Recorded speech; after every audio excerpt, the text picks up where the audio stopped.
Hey ratbags, it's me, Slugdog, with a patch 14.11 review. I haven't done these kind of reviews in a while, but now that it's a fresh new patch and there's a bunch of new changes, discoveries of Yorick, today I'm going to teach you guys a bunch of new builds, techs, and strategies of Yorick. I didn't do too much of the mid-season update, but there are a lot of things being figured out right now of Yorick, and now that some time has passed, we've got a pretty good understanding of how he is. The first thing, the runes. First Strike is absolutely bonkers now. Previously it was a really good rune, but it was held back by the fact that it was inconsistent and had a very lacking early game. None of that has really changed, but now the payoff of First Strike has risen beyond the ceiling, having one of the strongest rune pages in the game with Yorick and also enabling a new playstyle.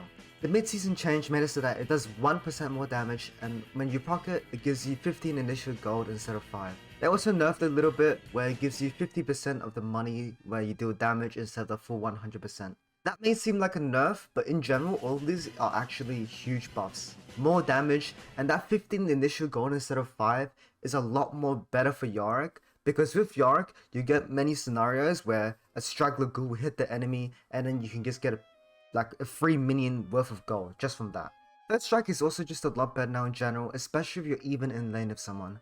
If both are equal but you're running First Strike, you'll always now make more money than them. If you're behind, you can make a lot of money by just poking the enemy as well instead of farming for CS. And even better, if you're ahead, you snowball even harder with the money generation and the burst damage it can give you. Speaking of snowball, cashback was added in, and this is an absolutely amazing rune for Yorick.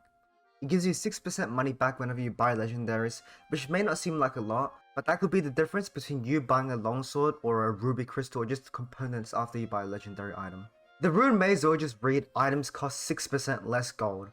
It's insane. When you consider the fact that Yorick utilizes money better than anyone else in the game, being able to just get your lethality or just your bruisery setups, it's just amazing. I've also started to really like running the Elixir rune, where level 3 you get an elixir of gold, which gives you more damage towards minions and 40 gold after it ends, which helps a lot on CSing, which is a nice little money boost in a build that already generates you a ton of money. Level 6 you get an elixir of power, which gives you 10 adaptive force, which is basically a longsword worth of stats, which is really nice because you can pop it anytime you want, like before a fight, and then you get extra damage. The final potion is an elixir of skill at level 9, which gives you an extra skill point, which is really good because you can get max Q and 3 points W at level 9. This is really good into matchups like Trend or Morn, where you need those points in W. And for the last rune, Approach Velocity is just one of the strongest runes in Yorick. When you slow the enemy with E, you run 15% faster, which helps you catch up to them. I've already talked about how good it is a million times, but yeah, just insane rune page. All of these runes alone are all really phenomenal, but when you combine them all together, it's just disgustingly broken. You make so much money, you snowball so fast, and you just become unstoppable if you can get the ball rolling. The only problem with this rune page is that it really still sucks early game. You don't have the all-in damage or consistency of Conqueror, and that cannot be overstated. It's a high risk, high reward rune page, and it can be really hard to get used to First Strike. With that being said though, it's incredibly fun and powerful if you can get the hang of it, and I highly recommend trying it out. The next rune I want to talk about is Absorb Life. I've been running Absorb Life almost every game I go Conqueror. It got buffed in patch 14.11, giving you more health when you kill units, and although it seems small, it adds up a lot. The fact that you know you're healing every time you CS, and seeing that number rise up in the early game, giving you basically a free potion, is insane value. It's really useful to just have sustain in Yorick so that you can stay in lane. With Yorick's already really bad early game, having a laning phase rune makes it a lot more enjoyable and just make it so that you can actually threaten the enemy with high HP. I find that very often I might get poked out, and this helps with that perfectly. I've also started to run Cut Down. They reworked the rune from making it deal damage based on the enemy's max health to simply, if they're above 50% health, you deal more damage. Not only is this perfect for one-shot ease, it's just really good at the way Yorick wants to play. With Yorick, you want to poke the enemy down with E, and you want to lower them to the point you can threaten to dive them on the tower, or just push them away so that you can get the tower. Last Stand isn't really good because if you're low health as Yorick, your chances are you're probably already gonna die, and also, with Last Stand, it is very conditional on the fact that you have to be low health. Coup de grace is pretty nice, you know, deal more damage when they're low HP, but in hard matchups like Irelia or Fiora, getting through the first 50% of the health can be really difficult, and that's where Cut Down comes in really huge value.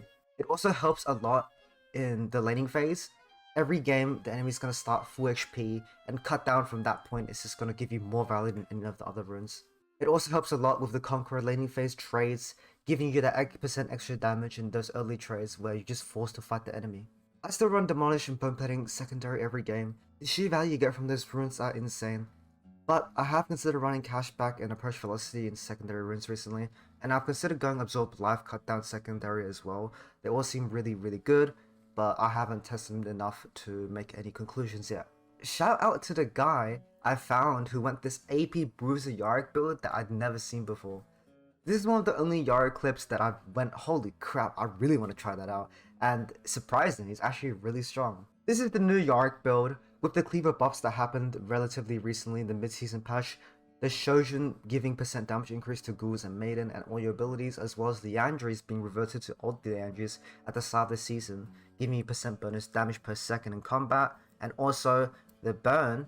These all combine to giving you insane damage on your Ghouls and Maiden, but also making you really beefy with the health. I don't know how to describe this build, but the damage and the tankiness you have is simply broken. Every item innately synergizes perfectly together, really hard of Yorick. Cleaver, the Ghouls insta-proc with their attacks. Shojin, the damage applies to the Maiden and Ghouls. Liandry's, Ghouls and Maiden procs the burn, and also the bonus damage applies to everything. It's just a perfect synergy. The really insane thing about this build is that your E actually burns a lot, because with Shojin and Liandry's bonus damage as well as the AP, it actually just rips. Riftmaker is also a biddable 4th item with this build for more damage, but I find it to be goofy, and I just prefer going a tank item like Sterax or Jackshow or Death Stance. Another thing that makes this build demonically strong is its flexibility. The only 2 compulsory items is Cleaver Shojin.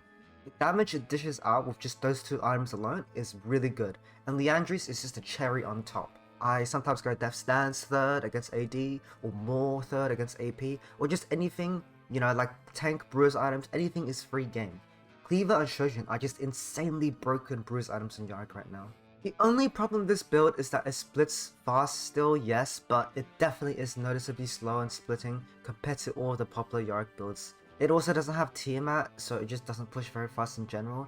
It also doesn't have as much burst as the Lethality, but it definitely has very high damage and can honestly does more damage than Triforce in my opinion.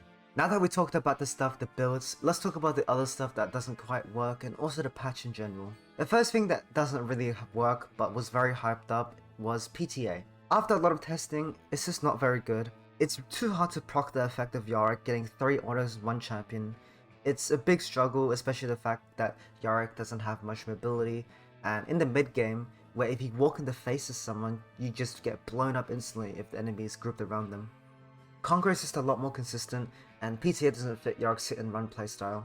Overlord's Bloodmail is one of the worst items in the game, just in general. It has a terrible build path, and although it seems like it has a decent effect, you realize that Yorick doesn't even work well with the stats. What Yorick wants are effects to help amplify him as a champion. Cleaver, giving similar stats of 18 health, but you have a really nice effect of the instant armor shred and the movement speed when you hit an enemy.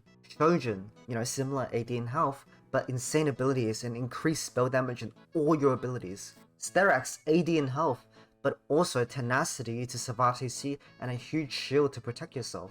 Overlord's Bloodmail doesn't fit any niche. It doesn't have any characteristic of like, you want AD or health. If you want AD in health and you want that damage, Titanic is just a better item.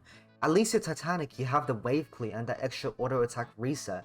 With Overlord's Bloodmail, you kinda just have nothing. Who knows, maybe with more testing, I think it's actually a solid 5th or 6th item, at which point you have a lot of like stats, everything that you want. But even still, at that stage of the game, I feel like you'd much rather have a tanky item like Geo Death Stance. There might be some stuff I missed, I apologize, I haven't done these in a while, and a lot of things have changed, so I will address stuff missed in the next update. With that being said, let's finish it off with going over some of those changes that will affect Yorick in patch 14.11. First, we got a tower buff from 50% to 75% reduction in damage in the first 5 minutes, making towers more tanky early game. This is actually a big buff for us. Right now, Yorick has one of the worst early games in top lane, and this means that you get bullied a lot by the likes of Fiora and Trend early game, and they can just get early demolish procs. This nerfs this quite a bit, and it'll be a lot more easier to dodge the enemy getting plates early. Ironically though, we also got a nice little buff in the form of first turret gold going from 150 to 300 gold. That's really nice now because it means that if we get first tower Yorick, the extra amount of money we get is giant. 5 plates, tower destruction money, and the first tower gold, that's just gonna be almost 2,000 gold in total. Another nice change is the nerf to Camille. Camille is right now a really hard Yorick matchup, so the reduced movement speed of Q and the damage and ult helps a lot in just dealing with her. It'll be easier to move in space with her nerf to Q, and also it'll be a lot easier to survive her bullshit ER and autoing you to death. So that's nice. We also got a huge Aurelia nerf. This may not seem big, but 10 health is quite a lot per level. By level 6, she's losing almost 60 health, which is the difference between an auto attack to killing her. I can't count the amount of times I've lost the 1v1 to Aurelia just by the tiniest bit of health, so I'm really happy to see them reducing her health. This will make it so that we can actually rush down and kill her, one of the only ways to beat her, which is just bursting her. Her continuous DPS with Bork is way too much for us to handle, so her durability being reduced is a great change. Hisanta getting nerfed is really good for us as well, because that matchup is already pretty damn easy in general, but it's going to be an even easier matchup. The Maud nerf is also really sweet. I see a lot of people struggle with that matchup, and I struggle with it a little bit now as well, so the damage reduction, nice. There's quite a few other changes to top laners this patch, but I don't think the lane dynamic for any of these changes have changed, so it should be alright. I highly recommend everyone to try out the AP Bruiser build and to play around a first strike. They're both incredibly powerful and fun, and are some of the setups I run right now. I appreciate everyone for watching my video. For those who are wondering where are my daily uploads, I am now uploading all my gameplays on Slugdogger, so go watch it there instead. I'll be using this Slugdog channel for the premium quality uploads instead, such as the cute patch reviews. But yeah guys, have a great day, and go check out Slugdog if you want the daily gameplay uploads. And also, remember to send me cute femboys if you guys see any. Thanks y'all.